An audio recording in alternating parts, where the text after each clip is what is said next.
我們打開商品信息錄入單，錄入我們經營的商品信息。首先選擇頂部的商品分類，是之前我們維護好的分類數據。商品條碼字段，我們可以手動錄入已有條碼，或由系統自動生成條碼使用。繼續錄入商品名稱、規格、商品單位、銷售單價。商品類型分3種，選擇緊扣的商品不可被銷售，僅銷售的不可被扣，可銷售可扣的都支持上傳商品圖片、被信息。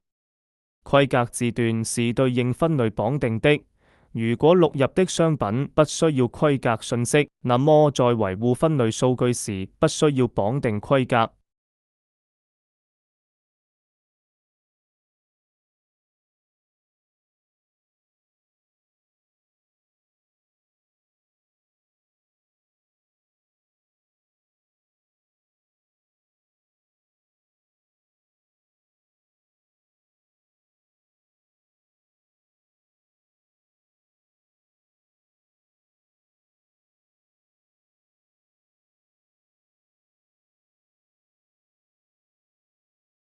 錄入後，我們需要勾選左側的選中框，然後選擇是暫存草稿箱或直接提交數據，可以一次性提交多條商品數據。存在草稿箱的單據再次進入此頁面時，可以選擇後繼續編輯，也可以刪除草稿線。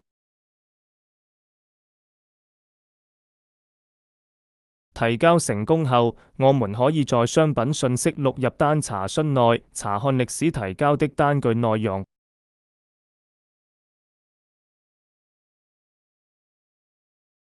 所有錄入的詳細商品信息，我們可以商品信息報表內查看。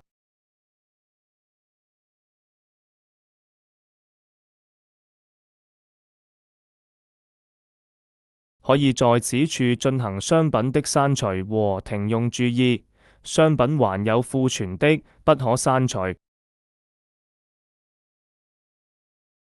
如果我們需要修改商品信息，需要再次打開商品信息錄入單頁面，選擇需要修改的商品分類，然後將商品條碼錄入，鼠標點擊其他位置會自動帶出該商品信息，直接在此行數據進行修改提交即可。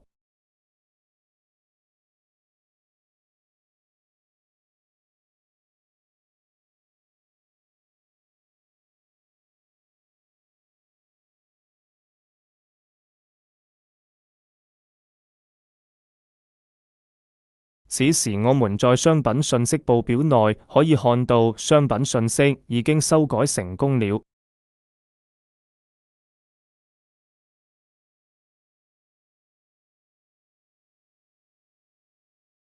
還可以支持從 Excel 導入數據。